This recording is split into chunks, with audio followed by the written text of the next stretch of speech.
Bonjour, bienvenue dans cette vidéo. Nous allons voir la simplification des racines carrées. Alors, nous allons commencer par l'activité de découverte, la page 301. On te demande ici de compléter les égalités suivantes à l'aide de la calculatrice et de donner évidemment la réponse sous forme de racines carrées. Donc ici, attention, il va falloir que tu mettes ta calculatrice en mode mathématique. Je l'avais expliqué dans une vidéo précédente. Alors, racine carrée de 2, eh bien, si nous entrons ça dans la machine à calculer, la machine va nous donner, eh bien, racine carrée de 2. Rien n'a changé. Si nous entrons racine carrée de 10, la machine va nous donner racine carrée de 10 également. Si nous encodons racine carrée de 72, eh bien, la machine va nous donner 6 racine carrée de 2. Ah, ici, on voit que ça a changé. D'accord? Donc celle-ci, voilà, on a toujours conservation de la même racine carrée, d'accord? Rien n'a changé. Il te dit qu'ici, on voit que ça a changé. Et racine carrée de 250, ça nous donne 5 racines carrées de 10. Alors on pourrait dire, tiens, ben, lorsque les nombres sont grands, d'office, voilà, il y a un changement au niveau de l'écriture. Bon, est-ce que c'est pour ça? Nous allons le voir.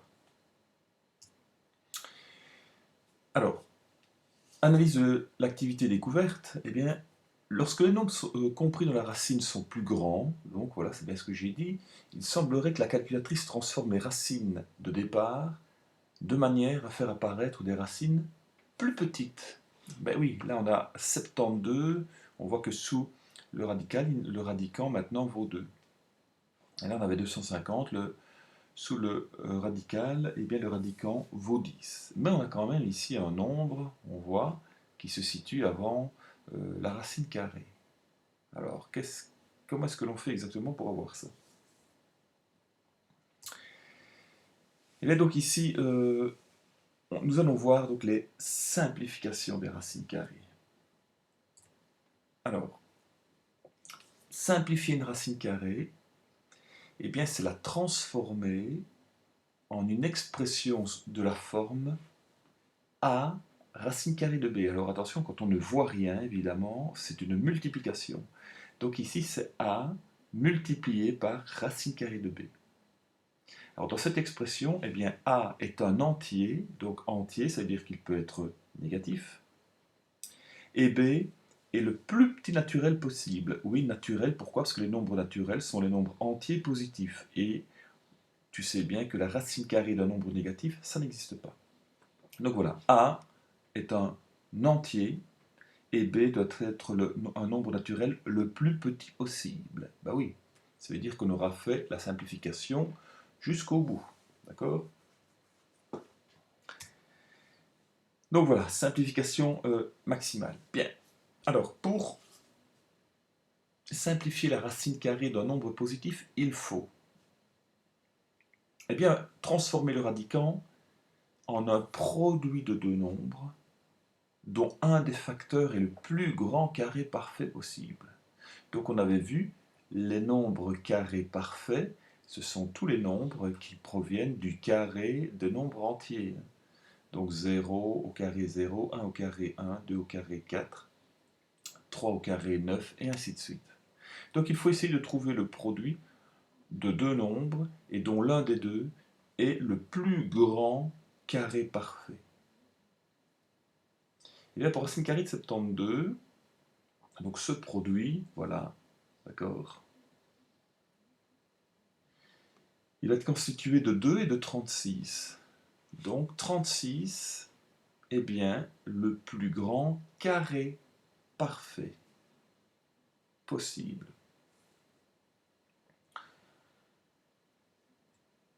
Et donc, après, que va-t-on devoir faire?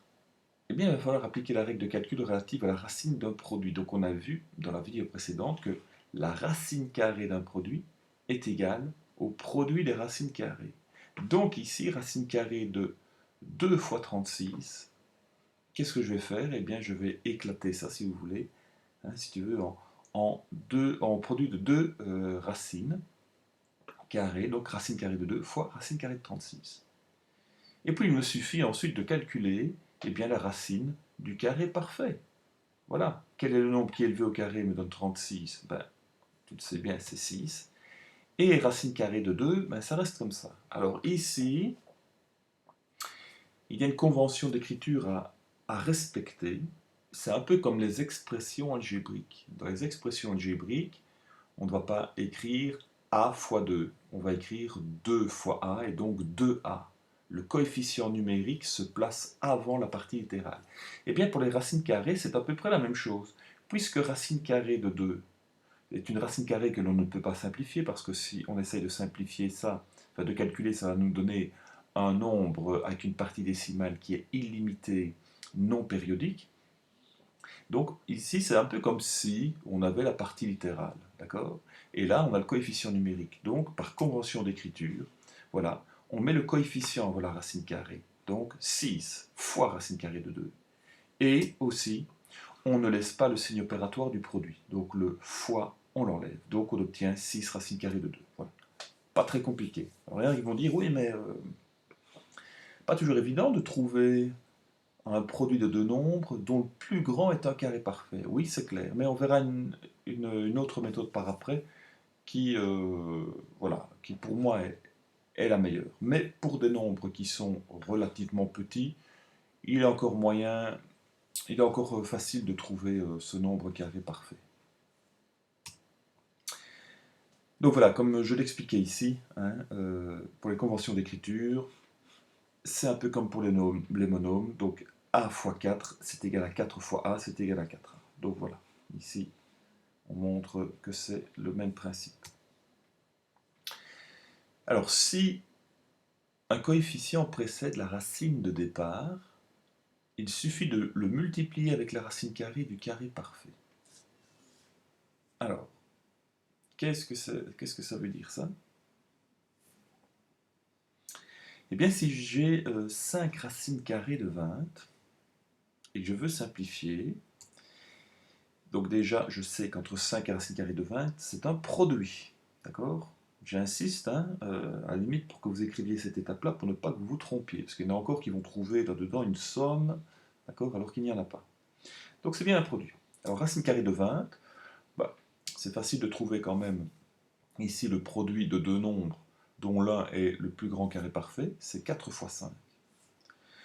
Je vais appliquer donc la propriété de la racine carrée d'un produit. Racine carrée d'un produit est égal au produit des racines carrées. Donc racine carrée de 4 fois 5, c'est racine carrée de 4 fois racine carrée de 5. Je peux calculer évidemment racine carrée de 4, ce qui me donne 2. Et puis ici, je constate eh bien, que j'ai 5 fois 2 fois racine carrée de 5. Donc je n'ai que des produits. Or, pour les produits, on peut faire l'associativité. Donc on peut faire le produit de deux facteurs ensemble et laisser momentanément les autres de côté. Et donc 5 fois 2 sont deux nombres entiers, je peux les calculer. 5 fois 2, ce qui me donne 10. 10 fois racine carrée de 5, et par convention d'écriture, je ne laisse pas le fois. Voilà, tout simplement. Alors, si au moment de la simplification, on n'a pas choisi le plus grand carré parfait, eh bien, donc pas de problème, parce qu'on peut simplifier à nouveau la racine carrée obtenue. Donc ici, on voit que racine carrée de 72, d'accord, c'est égal à racine carrée de 4 fois 18, c'est égal à racine carrée de 4 fois racine carrée de 18, puisque, hein, selon la propriété, la racine carrée d'un produit. Donc ici, je peux calculer 2 fois racine carrée de 18. Et donc, c'est toujours se poser la question, tiens, est-ce que 18, il n'y aurait pas moyen encore de simplifier ça, donc racine carrée de 18. Eh bien, racine carrée de 18, c'est racine carrée de 9 fois 2. Eh oui. Et donc là, on voit que 9 est bien un carré parfait. Donc je vais transformer cette racine carrée du produit en produit de racine carrée. Donc racine carrée de 9 fois 2, c'est racine carrée de 9 fois racine carrée de 2. Je peux calculer la racine carrée de mon carré parfait, ce qui me donne 3. Et donc ici, comme vu précédemment, je peux multiplier les coefficients numériques ensemble. J'obtiens 6 fois racine carrée de 2, donc par convention, je ne laisse pas le signe opératoire du produit. C'est 6 racine carrée de 2. Bien, maintenant voilà, on va voir la méthode qui, moins, que j'apprécie le plus, d'accord? Parce que si euh, on ne trouve pas directement quel est le plus grand carré, eh bien, cette méthode-ci permet à chaque fois euh, de pouvoir simplifier ces racines carrées. Alors, attention qu'ici, il y a quelque chose qui n'est pas expliqué dans le cours, d'accord? Euh, donc, je conseille fortement de tout noter sur feuille de bloc. Alors, donc ici, la deuxième méthode, c'est décomposer le nombre en facteurs premiers. Et donc, à un moment donné, en faisant ça, ça permet de trouver à un moment donné le nombre carré parfait. Encore faut-il les connaître. C'est pour ça qu'on avait demandé de les connaître quand même au moins jusque 15 au carré, hein, qui faisait 225. Alors ici, si je décompose 72 en produit de facteurs premiers, donc chose qui a déjà été faite les années précédentes, voilà, je divise 72 par 2, donc je n'utilise que des nombres premiers ici. Hein, donc c'est bien décomposition en facteurs. Facteurs, ça veut dire que ce sont des nombres qui vont être multipliés entre eux, ils font partie d'un produit. Premiers, parce que ce sont des nombres premiers. Donc 2, 2, 2, 3, 3, voilà, bien, ce ne sont bien que des nombres premiers. Et donc 72 divisé par 2, 36, divisé par 2, 18, et ainsi de suite. Qu'est-ce que l'on observe? Ben, on observe en fait qu'ici, voilà, on voit qu'on a 36. Et 36 est un carré parfait. Donc, on pourrait réécrire 72, voilà, avec ceci, 36 fois 2. Donc, racine carrée de 72, c'est égal à racine carrée de 36 fois 2, c'est égal à racine carrée de 36 fois racine carrée de 2, c'est égal à 6 fois racine carrée de 2, c'est égal à 6 racine carrée de 2. Voilà. Mais cette méthode a quand même ses limites, d'accord? Vous allez voir ça dans l'exemple suivant. Si je veux faire racine carrée de 4320, en faisant la décomposition en produit de facteurs premiers, eh bien, donc je te laisse faire, hein, tu appuies sur pause et puis tu redémarres la vidéo une fois que tu as terminé. Eh bien, la décomposition ici, voilà, elle est comme ceci. Donc 4320 divisé par 2, ça fait 2160 divisé par 2, 1080 et ainsi de suite, ainsi de suite. Ben, quel est le souci ici? Ben, c'est que il est difficile de savoir rapidement si on a un carré parfait parmi ces nombres. Eh oui, on vous avait demandé de retenir jusqu'à 15 au carré, 225, ben, on voit qu'ici, voilà, ça dépasse déjà. Donc est-ce que 2160 sera un carré parfait, ou 1080, 540? Donc ce n'est pas évident. Alors, comment est-ce que l'on pourrait faire? Bien, alors ici, attention, si vous comprenez ceci, je vous assure que pour la suite, ça va être bien plus facile, d'accord, de comprendre tout ce qui va venir après, et de aussi comprendre tout ce qui concerne les radicaux d'indices quelconques, donc racine cubique, racine quatrième, cinquième ou d'indice n. Alors la racine carrée, en fait, c'est une puissance, et oui, racine carrée de a, c'est a exposant 1 demi. D'accord? C'est exposant 1 demi. Donc si je reprends un exemple avec racine carrée de 36, et bien donc racine carrée de 36, c'est 36 exposant 1 demi. Alors je pourrais réécrire 36 en fait sous forme de puissance. C'est 6 au carré. Alors ici, normalement, visuellement, tu dois être habitué à ça. Qu'est-ce que l'on a en fait comme propriété de puissance ici? Eh bien, on a la puissance d'une base. Eh oui. Hein, donc a exposant x, le tout exposant y, est égal à a exposant x fois y. Donc de la puissance d'une base, on recopie la base et on multiplie les exposants. Donc ici, voilà, je multiplie les deux exposants. Or, 2 fois 1 demi, qu'est-ce qui va se passer à cause du 1 demi? Eh bien, l'exposant 2 va être divisé par 2, en fait. J'obtiens 6 exposant 1. Donc là, j'avais 6 au carré, et en appliquant la racine carrée, qui est exposant 1,5, je vois que mon exposant il a été divisé en 2. J'obtiens 6 exposant 1, donc j'obtiens 6. Donc, racine carrée de 36, c'est égal à racine carrée de 6 au carré.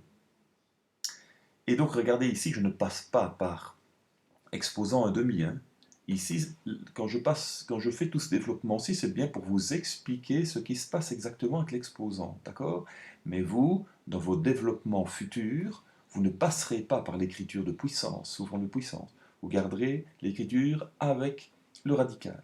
Et donc, quand je transforme mon radicand en puissance, eh bien, qu'est-ce qui se passe? La racine carrée vient diviser mon exposant en 2.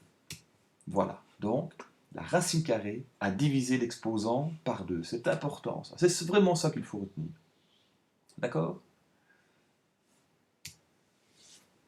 Alors, si l'exposant est impair, comment est-ce que je fais alors si l'exposant est impair au départ? Donc, prenons par exemple racine carrée de 125. Eh bien, racine carrée de 125, tout le monde connaît, 125 c'est 5 au cube.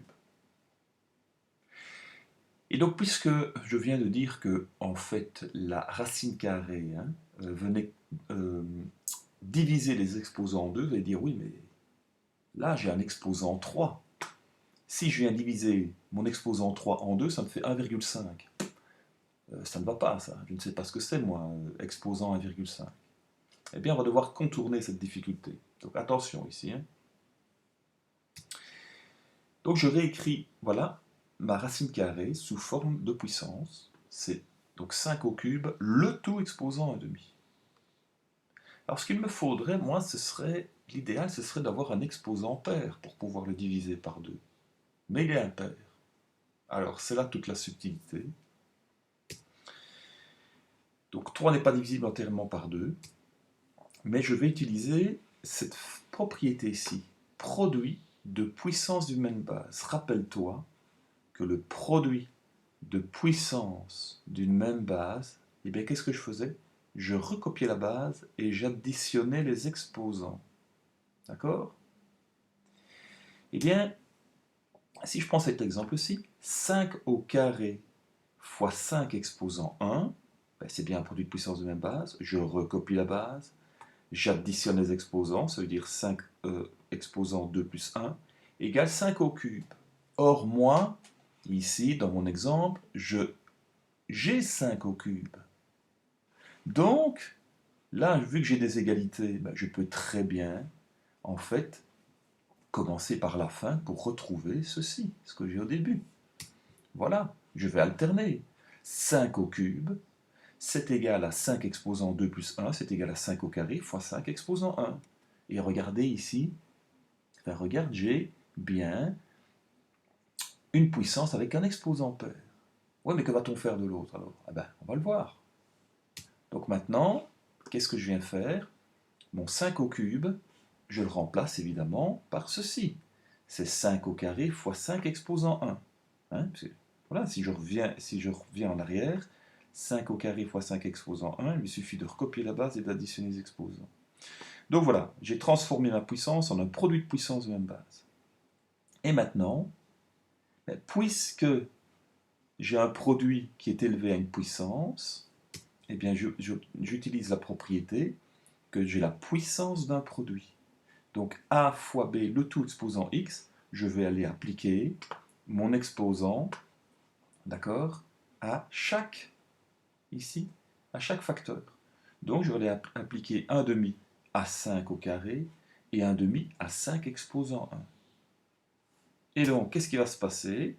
Ben, puisque j'ai la puissance d'une base, je recopie la base et je multiplie les exposants. Donc j'ai 2 fois 1,5 ici. Et là, j'ai 5 exposants 1 fois 1,5. D'accord? J'ai multiplié les exposants aussi. Et donc, 5 au carré fois 1,5, ça me donne 5 exposants 1. Et 5 exposants 1,5, eh bien ça reste 5 exposants 1,5. Maintenant, on va convertir ça en racine carrée. 5 exposants 1, c'est 5, et 5 exposants 1,5, eh bien 5 exposants 1,5, évidemment, c'est c'est l'écriture sous forme de puissance de la racine carrée. Donc racine carrée de 5. J'enlève le produit, d'accord? Je ne l'écris pas par convention d'écriture, donc j'ai 5 racine carrée de 5.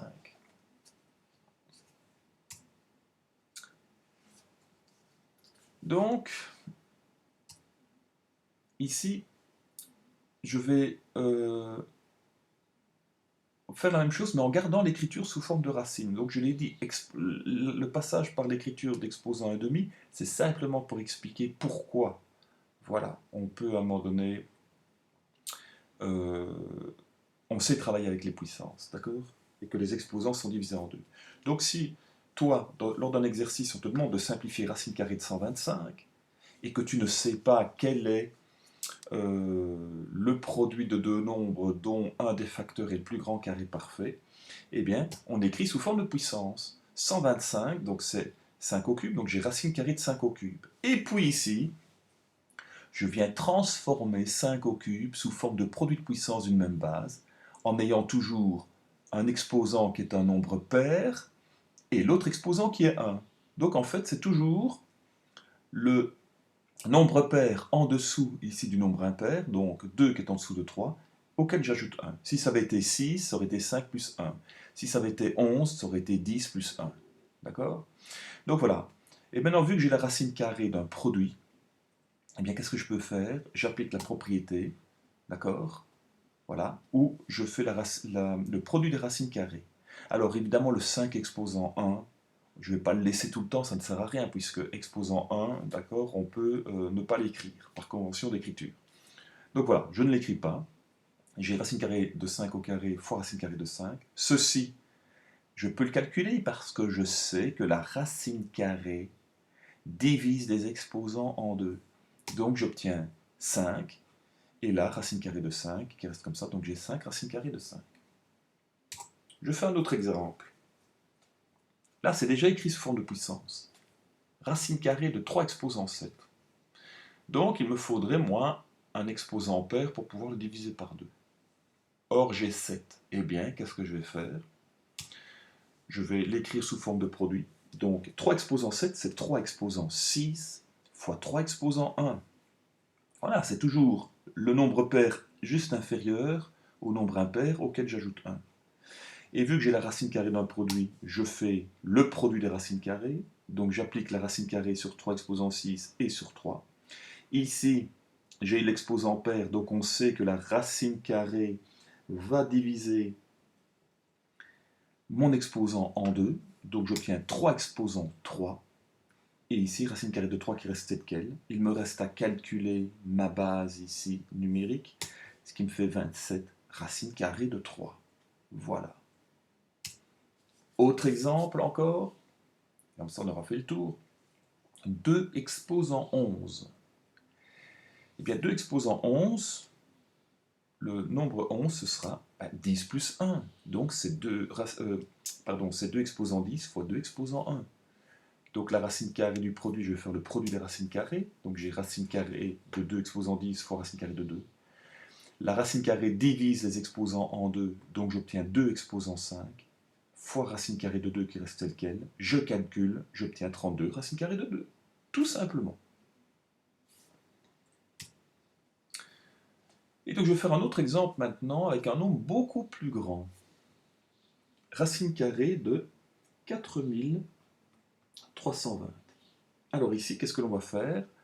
Pour 4320, on va déjà faire la décomposition en produit de facteur premier. Donc ici, je te conseille de faire pause, de faire la décomposition, et puis on se retrouve après. Alors, ici, nous obtenons ceci. 4320 divisé par 2, ça fait 2160 divisé par 2, et ainsi de suite. Hein. Donc c'était l'exercice précédent, en fait. Voilà. Donc on en revient à cet exercice-là. Et donc 4320, voilà, me donne 2 fois 2 fois 2 fois 2 fois 2 fois 3 fois 3 fois 3 fois 5. Mais nous, ce que l'on avait fait, c'était travailler avec les puissances, puisqu'on savait que les racines carrées divisaient l'exposant par 2. Eh bien, je vais transformer mes produits de facteur premier en produits de puissance de nombre premier. Donc j'ai 2 exposant 5 fois 3 au cube fois 5.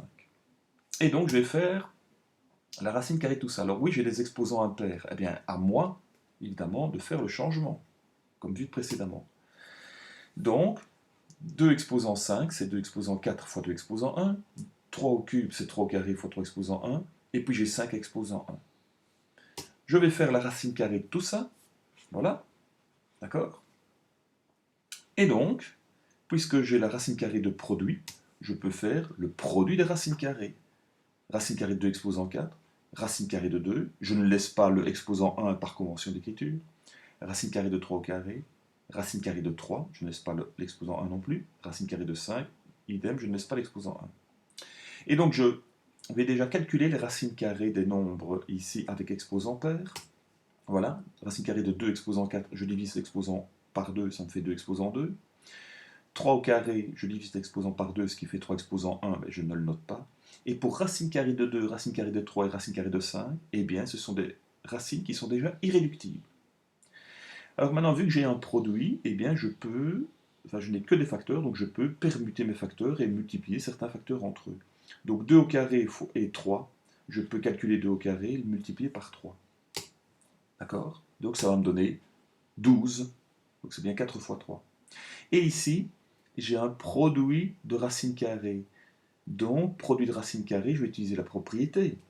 La racine carrée d'un produit est égale au produit des racines carrées, et donc le produit des racines carrées est égal à la racine carrée du produit, ici, des radicants. Voilà, donc racine carrée de A fois racine carrée de B, c'est égal à racine carrée de A fois B. Ça, il faut connaître, absolument. Et donc, j'obtiens 12 fois racine carrée de 2 fois 3 fois 5, et là, il me reste à faire la racine carrée. Alors, observe bien que je n'ai que des produits de nombres premiers entre eux. D'accord?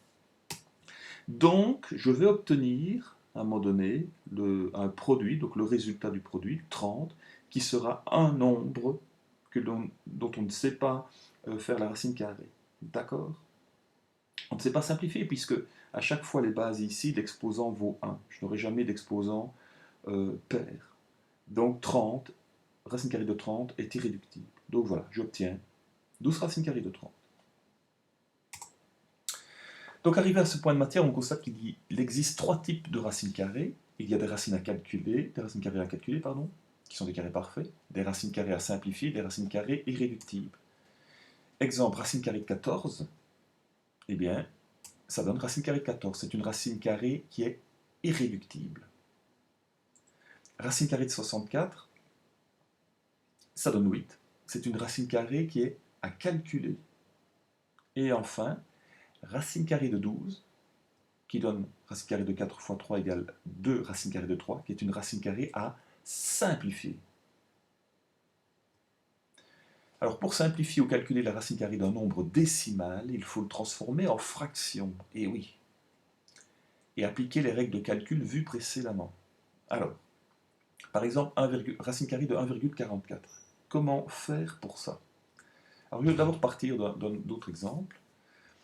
Donc, comment convertir un nombre décimal en fraction? Bon, alors 7,8, c'est 7,8 dixièmes. Donc là, on voit bien que le chiffre 8 est au rang des dixièmes. Vous voyez, j'ai bien mis 10 en couleur ici. Alors, qu'est-ce que l'on va faire? On va réécrire le nombre sans virgule. Voilà, 7,8, j'ai écrit 78. Et puis après, je viens diviser, donc au dénominateur, je viens diviser par la puissance de base 10 qui correspond au rang. Hein, quoi? Qu'est-ce que ça veut dire? Ben, la puissance de base 10 qui correspond au rang. Donc le rang ici, c'est le rang des dixièmes, c'est le rang 1. Le rang 1 après la virgule. Donc la puissance de base 10, ça serait 10 exposant 1. Et 10 exposant 1, eh bien ça fait 10. De toute façon, regarde, ici j'ai mis en couleur, c'est le rang des dixièmes, donc 10, donc je viens diviser par 10. Voilà. Et donc j'obtiens 78 dixièmes qu'il ne faut pas oublier de simplifier si nécessaire. Hein. Donc 39 cinquièmes. Si je passe à un autre exemple, 2,65, eh bien 2,65, j'ai 2 rangs après la virgule, donc 5, qui est au rang des centièmes. D'accord? Le dernier rang, c'est le rang des centièmes, 100. Donc, si je fais comme précédemment, je viens d'abord écrire 2,65, pardon, 100 sa virgule, ce qui fait 265, et puis je vais le diviser par la puissance de base 10 qui correspond au rang, d'accord, ici. Donc j'ai bien 2 rangs après la virgule, donc le rang 5 c'est le rang des centièmes, donc je vais diviser par 100, voilà. Donc j'obtiens 265 sur 100. Si tu fais ta division, tu vois bien que tu divises par 10 et encore par 10, la virgule qui est ici, hein, juste après le 5, va bien aller de 2 rangs, reculer de 2 rangs vers la gauche. Hein. Donc on réobtient bien 2,65. Pardon. Et donc, ici, il faudra simplifier, on obtient 53 vingtièmes. Alors si je reviens à l'exercice précédent, à 1,44, eh bien c'est 1,44 centièmes, donc ça me fait 144, hein, je réécris le nombre sans virgule, 144 sur 100, puisqu'il y a 2 chiffres après la virgule. Et là, il faut avoir le coup d'œil. Est-ce que je simplifie ma fraction, parce que 144 et 100 sont déjà, ils sont déjà pairs, je pourrais diviser par 2, mais il faut avoir le coup d'œil ici. 144 est un nombre carré et 100 est un nombre carré aussi. Donc, il y a tout intérêt à appliquer directement la racine carrée. Alors, c'est la racine carrée d'un quotient, et la racine carrée d'un quotient, c'est égal au quotient, d'accord, des racines carrées. Voilà. C'est la même chose que pour le produit. Hein. Racine carrée d'un produit est égal au produit des racines carrées. Racine carrée d'un quotient, c'est égal au quotient des racines carrées. Donc, c'est égal à racine carrée de 144 sur racine carrée de 100. Et là, racine carrée de 144, ça donne 12. Racine carrée de 100, ça donne 10. Et quand on simplifie, on obtient 6 cinquièmes. Voilà. Eh bien, cette vidéo est terminée. Donc maintenant, il te reste plus qu'à aller faire, évidemment, l'exercice 2 à la page 302. Voilà, bon travail et on se voit pour la prochaine vidéo. Au revoir.